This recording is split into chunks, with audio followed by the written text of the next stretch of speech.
Hello everyone, welcome back to my YouTube channel English with Ishfaq Shafi. Today's topic is about pronoun.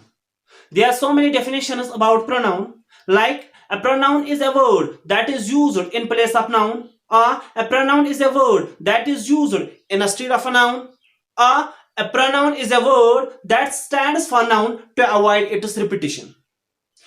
Pronoun वो अल्फाज होता है जो noun की जगह इस्तेमाल हो प्रोनाउन वो अल्फाज होता है जो नाउन की जगह इस्तेमाल होता है ताकि नाउन को बार बार दोहराना ना पड़े।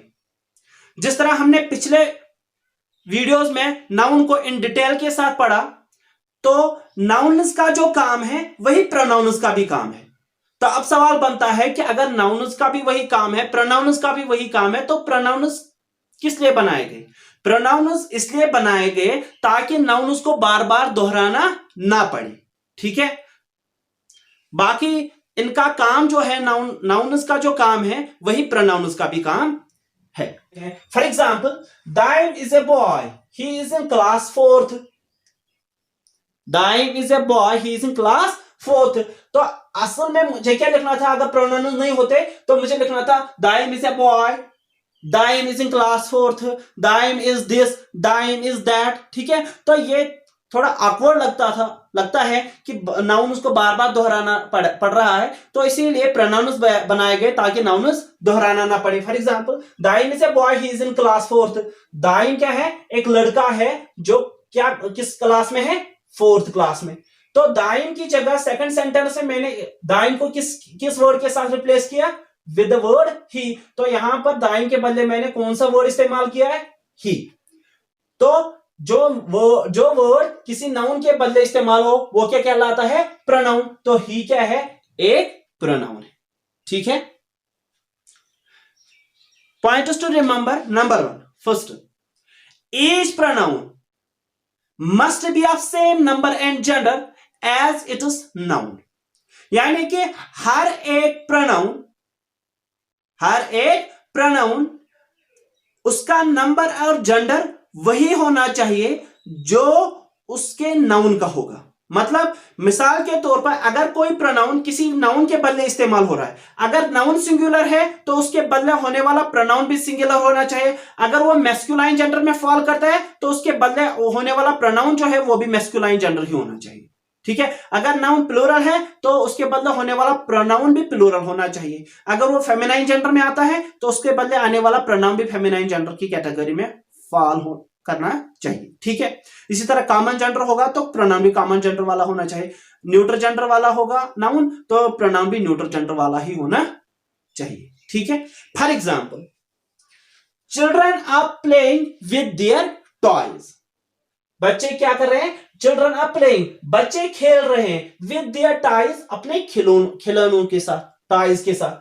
तो यहां पर जो चिल्ड्रन जो है, इस आगे इसके बदले कौन सा प्रोनाउन हुआ इस्तेमाल? देयर। ठीक है, तो अब नंबर और जेंडर देखना है सेम है कि नहीं है। नंबर 1, चिल्ड्रन जो है, इज दिस सिंगुलर प्लूरल? पहले सिंगुलर प्लूरल देखेंगे, नंबर देखेंगे इनका। तो चिल्ड्रन जो है ये प्लूरल है क्योंकि इसका सिंगुलर जो है वो चाइल्ड है। चाइल्ड सिंगुलर है, चिल्ड्रन प्लूरल है, तो ये प्लूरल है। ठीक है, तो देयर जो है ये भी प्लूरल कैटेगरी में आता है। ठीक है, वो के नंबर इनका सेम है। अब जेंडर देखते हैं, क्या ये मैस्कुलाइन जेंडर के साथ इस्तेमाल होता है? If the word children is used with only males, then it is masculine gender. If it is used with females only, then it is feminine gender. If it is used with both males and females, then it is common gender. If it is used in place of lifeless objects, it doesn't have any gender, then it is neutral gender. ठीक है, ये जो nouns in terms of genders हमने पिछले videos में पढ़े हैं। ठीक है, नाउन्स हमने डिटेल के साथ पढ़े हैं, तो उसकी लिंक जो है, उसका एक प्लेलिस्ट मैंने बनाया है, उसकी लिंक जो है वो डिस्क्रिप्शन में दी गई। अगर आप देखना चाहोगे you can go there and watch them. तो चिल्ड्रन जो है ये भी प्लूरल है, ये भी प्लूरल है। और चिल्ड्रन जो है ये एक ऐसा नाउन है which is used with both mails and females, ये दोनों के साथ इस्तेमाल होता है। तो ये कौन सा जेंडर है? Common gender. ठीक है, प्लूरल है, कॉमन जेंडर है। तो देयर जो है ये भी दोनों के साथ इस्तेमाल होता है, मेल्स के लिए भी और फीमेल्स के लिए भी। इसका सब्जेक्टिव केस है दे, जैसे दे प्रोनाउन जो है it is used with both mails and females, ठीक है। तो ये भी किस कैटेगरी में आता है, कॉमन जेंडर की कैटेगरी में, ठीक है। Plus Rohan is doing his homework, तो इस सेंटेंस में आगे ये जो हिज है ये किसके बदले इस्तेमाल हुआ है, रोहन के बदले। रोहन किसका होमवर्क कर रहा है, अपना होमवर्क कर रहा है, ठीक है। तो ये जो हिज है ये किस नाउन के बदले आया है, रोहन के बदले। तो हमें देखना है कि इनका नंबर और जेंडर सेम है कि नहीं है। रोहन जो है ये सिंगुलर है, तो हिज भी सिंगुलर ही है, ठीक है। ही का पॉजिटिव केस आता है हिज, ये यहां देखेंगे अभी, ठीक है। तो ये भी सिंगुलर है, ये भी सिंगुलर है, ठीक है। अब इसका जेंडर देखेंगे। Rohan is a name given to males, Rohan जो नाम है ये किनको दिया जाता है, मेल्स को, तो ये किस कैटेगरी में आता है, मैस्कुलाइन जेंडर की कैटेगरी में। और हिज जो है ही प्रोनाउन जो है it is used with males only, तो ये भी उसी का पॉजिटिव केस है हिज, तो ये भी किसकी कैटेगरी में आता है, मैस्कुलाइन कैटेगरी, ठीक है।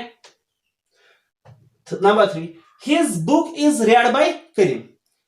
यहां पर और एक पॉइंट में ऐड करते चलूं, a pronoun should not be used unless its noun has been used first, यानी कि एक प्रोनाउन तब तक इस्तेमाल नहीं करना चाहिए जब तक इसका नाउन पहले ना आए। यहां पे his book is read by Karim, यहां पर ये जो हिज है ये किसके बदले इस्तेमाल हुआ है, करीम के बदले, लेकिन करीम जो है वो कहां आया है, सेंटेंस के लास्ट में, तो ये इनकरेक्ट है, ये करेक्ट नहीं है, क्योंकि करेक्ट ये Karim's book is read by him, Karim's book is read by him, तो ये जो हिम प्रोनाउन है ये करीम के बदले आया है। तो यहां पर पहले नाउन आया उसके बाद प्रोनाउन आया, यहां पर पहले प्रोनाउन आया था उसके बाद नाउन, तो इसीलिए करेक्ट है और ये सही है, पहले नाउन आया उसके बाद उसका प्रोनाउन, ठीक है। यहां पर मैंने कुछ प्रोनाउन्स लिखे हैं, ठीक है, इनको चलो देखते हैं। सब्जेक्टिव केस में ये वाले आते हैं, ऑब्जेक्टिव केस में ये वाले आते हैं, पॉजेसिव केस में ये दोनों आते हैं, ठीक है, और रिफ्लेक्सिव केस में ये वाले आते हैं। मिसाल के तौर पर I, we, you, he, she, it, they, ये क्या है, प्रोनाउंस है, और ये सब्जेक्टिव केस में आते हैं, और ये वाले प्रोनाउंस ऑब्जेक्टिव केस में आते हैं। Me, us, you, him, her, it, them, my, our, your, his, her, it is, their, mine, ours, yours, his, hers, theirs, myself, ourselves, yourself or yourselves, himself, herself, itself, themselves। यहां पर मैंने दोनों लिखे, yourself भी और yourselves भी, और you जो है you एक प्रोनाउन है, ठीक है, जो सेकंड पर्सन के साथ इस्तेमाल होता है, वो हम आगे पढ़ेंगे, डोंट गेट कंफ्यूज। तो you प्रोनाउन जो है it is used with both singular and Plurals, तो अगर सिंगुलर के लिए इस्तेमाल होगा तो यूर सेल्फ, अगर प्लूरल के साथ तो यूर सेल्व्स, ठीक है। तो ये प्रोनाउंस है कुछ, तो यहां पर कंफ्यूज नहीं होना कि ये भी पॉजेसिव केस प्रोनाउंस है, ये भी पॉजेसिव केस प्रोनाउंस में आते हैं। डिफरेंस क्या है इन दोनों में, ये वाले प्रोनाउंस जो है इनके बाद जरूरी आते हैं नाउन्स, इनके बाद क्या जरूरी नाउन्स आते हैं, ये इनके पास my, our, your, his, her, its, there, इनके बाद जरूरी नाउन आते हैं। और ये वाले पॉजेसिव प्रोनाउन जो है इनके बाद नाउन्स नहीं आते हैं, ठीक है। और भी बहुत सारे प्रोनाउन्स हैं जो जब हम टाइप्स ऑफ प्रोनाउन्स करेंगे तो उसी वक्त हम मजीद प्रोनाउन्स के बारे में पढ़ेंगे। और एक प्रोनाउन है दो, दी, दाई, दाइन, दाईसेल्फ,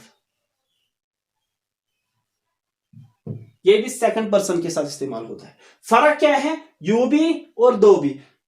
दो जो है when we are referring to God, तो उसलिए इस वक्त हम ये दो इस्तेमाल करते हैं, ये अक्सर पोइट्री में इस्तेमाल होता है। दाउ, दी, दाई, दाइन, दाईसेल्फ, ये इसका सब्जेक्टिव केस है, ऑब्जेक्टिव केस, ये दोनों रिफ्लेक्सिव केस, और ये दोनों पॉजेसिव केस और ये रिफ्लेक्सिव केस। तो ये when we are referring to God at that time we use the pronoun thou. ठीक है, जैसे तुम और आप में फर्क है, वही यू और thou में फर्क है. ठीक है, बाकी ज्यादा डिफरेंस इनकी नहीं है, मीनिंग सेम है. यू thou का मतलब भी है यू. ठीक है, तो it was like introduction about pronouns. तो आगे हम टाइप्स ऑफ प्रोनाउंस करेंगे. I hope you have enjoyed the lecture, you have enjoyed the class. If you love this video, please subscribe to our YouTube channel and don't forget to hit the bell icon so that you will get the notification of each video at the first place and watch the next one. I know you are gonna love it. Thank you so much.